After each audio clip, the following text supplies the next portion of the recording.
So hello guys, welcome back. Now we're discussing your worksheet number 5th. तो जब भी आप पे कोई पैरीमीटर बेस्ड क्वेश्चन आएगा तो आपको इजीली पता है दो ट्राइंगल जब सिमिलर होते हैं तो जो उनके जो करस्पॉन्डिंग रेशियोज होते हैं वो इक्वल होते हैं, ये हमें पता है। तो करस्पॉन्डिंग रेशियोज तो इनके इक्वल होते ही होते हैं करस्पॉन्डिंग साइड्स का, बल्कि आपको पता है इनका पैरीमीटर भी एक रेशियो में होता है जिस रेशियोज में साइड होती है। तो इसी लॉजिक को यूज करके आपको इजीली यहाँ पे गिवन है, देखो पहला जो ट्राइंगल है उसका पेरीमीटर 30 दिया है, दूसरा जो ट्राइंगल है उसका पेरीमीटर आपको 20 दे रखा है, यहाँ पे आपको गिवन है। अब आपको बस इन पेरीमीटर को ये जो साइड्स के रेशियो दे रखे हैं उन्हीं के इक्वल करने हैं। तो जो पहला ट्राइंगल है उसकी कोई भी एक साइड को यहाँ पे 12 बोला गया है और जो दूसरा ट्राइंगल है उसकी करस्पॉन्डिंग साइड को हमें यहाँ निकालना है, तो मैंने उसको x लेट कर लिया। फिर अगर आप देखो यहाँ 0 से 0 कैंसिल हो जाएगा, क्रॉस मल्टीप्लाई अगर आप यहाँ करोगे तो ये हो जाएगा x is equals to 12 into 2, और ये जब x का इंटू इससे होता तो ये हो जाता है यहाँ पे 3x। इस 3 को अगर मैं यहाँ पे मल्टीप्लाई में है डिवीजन में लाऊं तो ये नीचे आ जाएगा, यहाँ से 3 इंटू 4 ये होता है, तो x की वैल्यू जो मुझे यहाँ पे मिल जाएगी वो मिल जाएगी 8, है ना। तो इसी तरीके से my first answer is done. मैं इस 3 को यहाँ पे नीचे ले जाता हूँ, तो ये आपका हो गया पहला क्वेश्चन डन।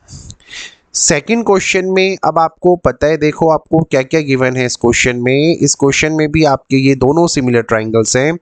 तो जब भी कोई ट्राइंगल सिमिलर होते हैं, तो जैसे ये 1 2 3 पोजीशन पे बैठे हैं, ये भी 1 2 3 पोजीशन पे बैठे हैं, तो आइडियली क्या होता है जब भी कोई सिमिलर होगा तो corresponding parts of similar triangle के हिसाब से ये रेशियोज एक दूसरे के इक्वल बना देते हैं। जैसे 1 2 वाले के नीचे 1 2 ही बैठेगा, जैसे आप देख सकते हैं यहाँ पे AB के नीचे कौन बैठा है, DE बैठा है।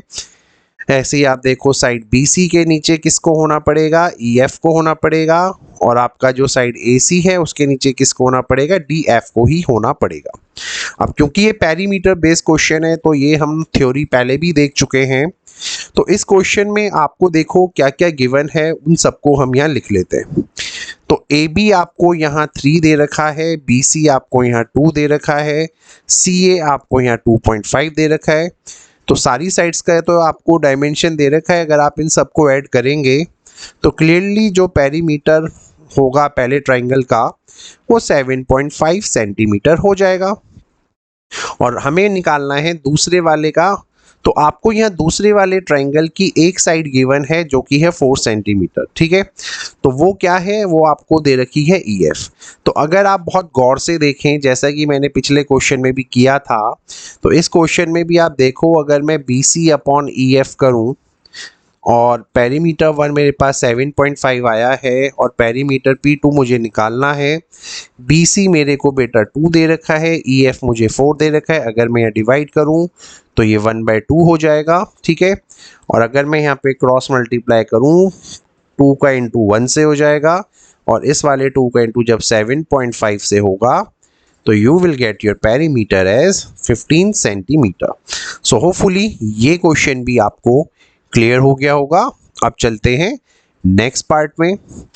नेक्स्ट पार्ट में आपको ये एक फिगर यहाँ पे प्रोवाइडेड है। फिगर ये जो प्रोवाइडेड है इसी में आपको क्या करना है, सबसे पहले ADE और ABC को करना है आपको सिमिलर। तो लेट मी टेल यू, ये बहुत छोटी सी चीज है। अगर मैं ADE ट्राइंगल को देखूं और मैं ट्राइंगल यहाँ ABC को देखूं तो ये बहुत इजी है। इजी ये क्यों हो गया, क्योंकि ये आप देखिए दोनों में एंगल ए कॉमन है ना, दोनों का एंगल ए कॉमन हो गया। आप इसको यहाँ लिख भी सकते हैं कि ये यहाँ पे कॉमन है, ठीक है। और दूसरी चीज क्या हो गई, आपको ये जो एंगल D है वो एंगल B के इक्वल ऑलरेडी गिवन है, ठीक है। तो ये हमने AA सिमिलैरिटी क्राइटेरिया से इसको सॉल्व कर दिया, ठीक है। तो पहला पार्ट तो हो गया हमारा डन, इसमें तो कोई चैलेंज नहीं आया जब हमने AD को ABC के इक्वल दिखा दिया। अब असली चीज है, हमें DE की वैल्यू चाहिए। तो DE की वैल्यू अगर चाहिए तो मैं आपके लिए यहाँ पे फिर से इसको डायग्राम को रिप्रेजेंट करता हूँ, क्योंकि corresponding sides of similar triangle का ही अब यहाँ पे रोल आने जा रहा है, ठीक है। तो उसी रोल के हिसाब से we will solve this question now. देखो यार हुआ क्या था, मैं आपको बहुत क्लियरली यहाँ पे चीज़ों को दिखा देता हूँ कि आपने किया क्या है एग्जैक्टली। देखिए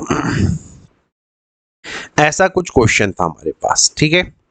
अब जो जो आपको गिवन है पहले हम उसकी वैल्यू को लिख लेते हैं। जैसे एडी आपके पास 3.8 है, एई आपके पास 3.6 है, कोई ट्रबल नहीं है। बीई आपके पास यहाँ पे 2.1 है और जो बीसी आपके पास है वो है यहाँ पे 4.2, ठीक है। और आपको जिसकी वैल्यू चाहिए वो है यहाँ पे डीई, यानी ये जो डीई यहाँ पे लिखा है इसकी वैल्यू आपको चाहिए, ठीक है। चलिए अब जब इस क्वेश्चन को स्टार्ट करेंगे तो मैं आपको बताऊं, आपने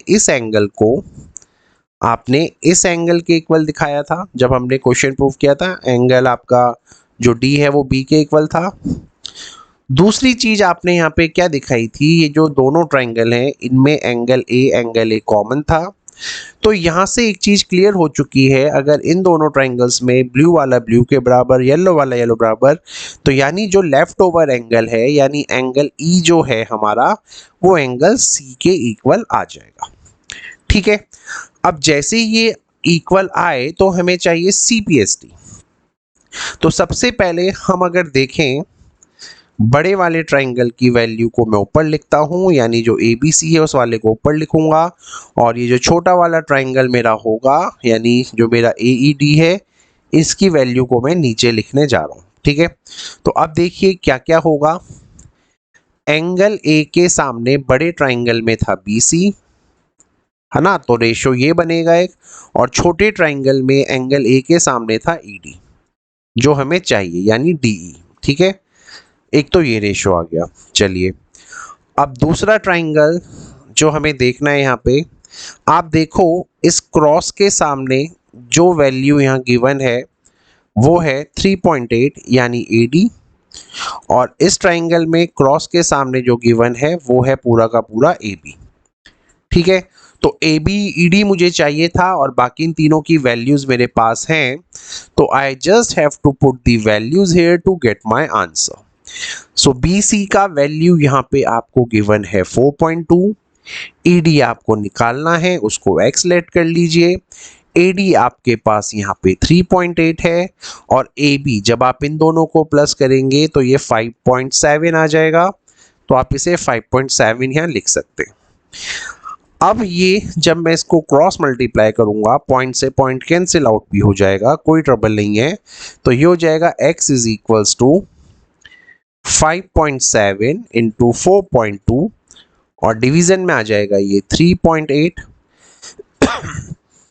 इस पॉइंट से इस पॉइंट को काटो, दोनों को 19 की टेबल से काटो, तो दिस इज 3/2 और 2 को अगर मैं इससे कट करूं तो दिस इज 2.1 और 3 इंटू 2.1 हो जाएगा मेरा 6.3 सेंटीमीटर।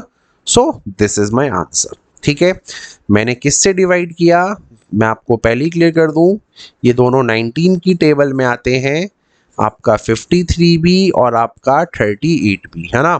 तो मैंने इसी के हिसाब से इसको कैलकुलेट करके आपको 6.3 आंसर दे दिया।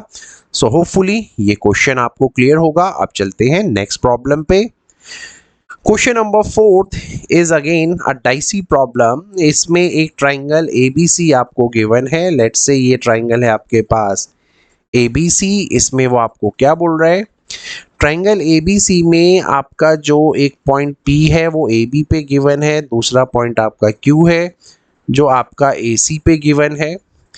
AP यहाँ पे आपको 3 दे रखा है, PB आपको यहाँ पे 6 दे रखा है, AQ आपको यहाँ 5 पे दे रखा है और QC आपको यहाँ 10 दे रखा है। अगर मैं इस लाइन को ज्वाइन करवाऊं तो अब मैं आपको यहाँ दिखा सकता हूँ कि जो कन्वर्स है बीपीटी का, अगर मैं कन्वर्स ऑफ बीपीटी यहाँ पे दिखाना चाहूँ आपको तो क्लियरली आप बोलोगे सर जो AB अपॉन PB होगा और जो AQ अपॉन QC होगा उनका रेशियो तो 1/2 आ रहा है ना। देखो ना, आप 3/6 को भी 1/2 लिखते हैं, 5/10 को भी 1/2 लिखते हैं, तो ये रेशियो अगर इक्वल है तो कन्वर्स ऑफ बीपीटी के हिसाब से आपका PQ तो BC के पैरेलल हो गया। अब PQ को BC के पैरेलल क्यों करना पड़ रहा है सॉरी, क्योंकि मैंने आपको क्लास में कई बार बताया है आपको जो ये रिलेशन देना है वो रिलेशन एक्चुअली में बैठे हैं इनसाइड में। और बीपीटी का एक शॉर्ट कमिंग है कि बीपीटी सिर्फ इन्हीं रेशोज़ के बारे में बात करता है, और अगर मैं इन दोनों साइड्स को इन्वॉल्व करना चाहूँ तो मुझे क्लियरली सिमिलैरिटी के हिसाब से क्वेश्चन को करना पड़ता है। तो इस वजह से पहले मैंने इसको यहाँ पे पैरेलल इसलिए दिखाया क्योंकि अब मैं क्या करूँगा, अब मैं ट्राइंगल ए बी सी बड़े वाले ट्राइंगल को सिमिलर करूँगा छोटे वाले ट्राइंगल यानी ए पी क्यू के बाय डबल ए से। कैसे? मैं एंगल पी को एंगल बी के इक्वल बोल दूंगा, ये देखो। और ये कौन से एंगल हो जाएंगे? ये मेरे करस्पॉन्डिंग एंगल्स हो जाएंगे। अब ये मेरे करस्पॉन्डिंग एंगल्स क्यों हो जाएंगे? सिंपल सा लॉजिक है, क्योंकि आपका पी क्यू बी सी के पैरेलल है और सेम वे दोनों के दोनों में एंगल ए मेरा कॉमन दिख रहा है, तो डेफिनेटली ये मेरा डबल ए से तो यहाँ पे मैंने सिमिलर कर दिया। और जब मैंने इसको सिमिलर कर दिया तो अब आपको पता होना चाहिए कि ये रेशियो एग्जैक्टली होने क्या जा रहा है ना। सो अब देखते हैं इसमें रेशियो किस किस के गिवन होते हैं सिमिलर होने में। बड़े ट्राइंगल का पूरा साइड यानी जो मेरा पूरा का पूरा ए बी है, और छोटे ट्राइंगल का पूरा साइड यानी ए पी। ठीक है, ये रूल आपको पता है। ऐसे ही आपका ये रेशियो किसके आएगा? बड़े ट्राइंगल में पूरा साइड ए सी, और दूसरे ट्राइंगल का जो साइड है आपका छोटा सा साइड, उसको आप लोगे ए क्यू। सिमिलरली बड़े ट्राइंगल का तीसरा साइड कौन है? बी सी, और छोटे ट्राइंगल का तीसरा साइड कौन है? P Q. आप ए बी की वैल्यू को अगर देखोगे, अगर मैं ए बी की वैल्यू को यहाँ पे देखूँ तो ए बी की वैल्यू है 9 और आपका जो ए पी है इसकी वैल्यू है 3। तो अगर मैं इन्हीं दोनों रेशियोज़ को कंपेयर यहाँ पे करूँ, ठीक है, तो क्लियरली ये 3 से 9 कट जाएगा, और ये जो मेरा B C upon Q P है ये मेरा 3/1 के इक्वल आ जाएगा। और जब मैं इसको क्रॉस मल्टीप्लाई करूँगा तो बी सी मेरा यहाँ पे 3 टाइम्स ऑफ पी क्यू इसके इक्वल आ जाएगा। ठीक है, so with this way my question is proved. Hopefully ये भी आपको थोड़ा सा लॉजिक समझ में आ गया होगा। एग्जामिनेशन में आपको थोड़ा सिस्टमैटिकली लिखना है, nothing else you have to worry about. अब चलते हैं एक और चीज पे।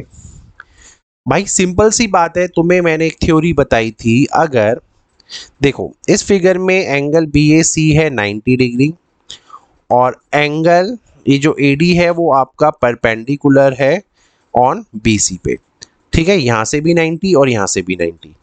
तो क्लियरली मैंने आपको एक थ्योरी बताई हुई है कि अगर आप कोई भी परपेंडिकुलर ड्रॉ करेंगे किसी राइट एंगल ट्राइंगल के वर्टेक्स से, जैसे आपका ये ट्राइंगल, जैसे आप यहाँ देखिए, जैसे आपको ये दिख रहा होगा एंगल ए एक राइट एंगल ट्राइंगल है, और इसके वर्टेक्स से यानी इस पॉइंट से आपने एक एडी नाम का परपेंडिकुलर ड्रॉ किया। कहाँ पे? हाइपोटेनस पे। ये लैंग्वेज यहीं तक है।